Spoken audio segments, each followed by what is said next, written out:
Scorpio, Sun, Moon, and Rising, kung napunta ka sa video na to, hindi to aksidente. May energy na gustong kumausap sa'yo ngayon. Hindi para takutin ka, kundi para ipaalala na may nangyayari sa buhay mo na malapit nang mag-shift. May nararamdaman ka lately.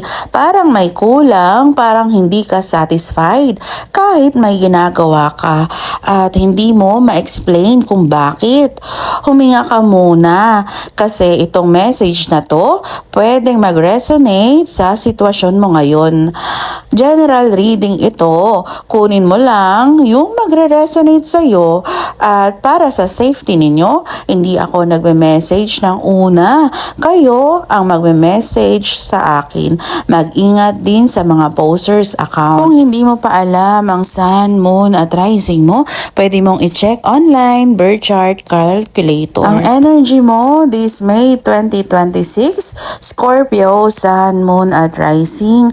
Una kong nakukuha dito, may emotional blockage. Parang may gusto kang maramdaman pero hindi mo mabigay sa sarili mo. Pwedeng pagod ka na emotionally or may pinipigilan kang emotion. May connection ito sa past. May tao, situation or memory na hindi pa totally healed.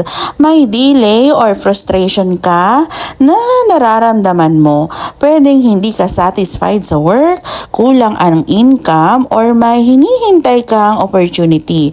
Kung may negosyo ka, kailangan mong i-adjust ang strategy mo. Kung student ka, parang nawawala ka sa focus mo lately, pero listen carefully ha, hindi ito permanent. May decision ka na kailangang gawin.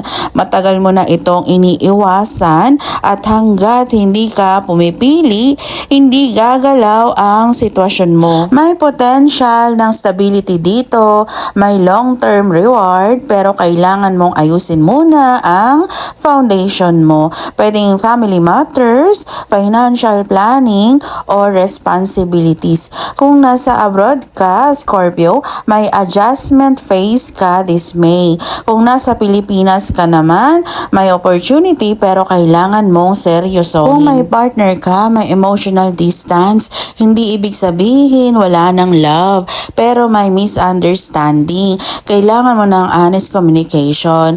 Kung single ka, hindi ka pa fully open, may healing pa na kailangang gawin.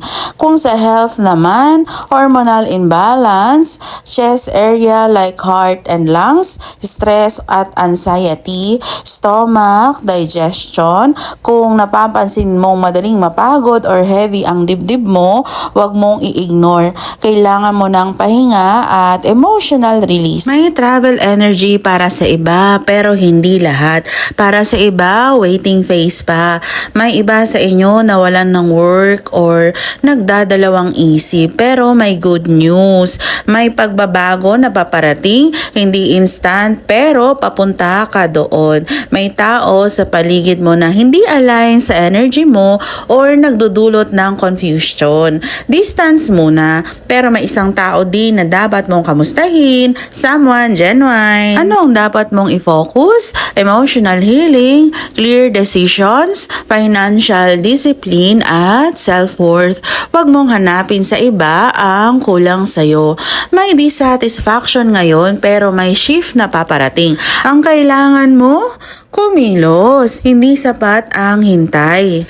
At ang angel number mo ay 9999, completion, ending, result. May matatapos sa buhay mo at may bagong chapter na magbubukas. Take stock ng journey mo. Hindi na sayang ang lahat. You made it this year. Ang tarot ay guidance lang. Hindi nito kinokontrol ang buhay mo. Ikaw pa rin ang gumagawa ng choices. Pwede mong baguhin ang outcome depende sa actions mo. Kung gusto mo ng personal reading, pwede kang mag-message sa akin pero tandaan, kayo ang unang magme-message. Stay grounded, stay guided at alagaan mo ang sarili mo. At huwag kalimutang i-follow ako and DM for private readings.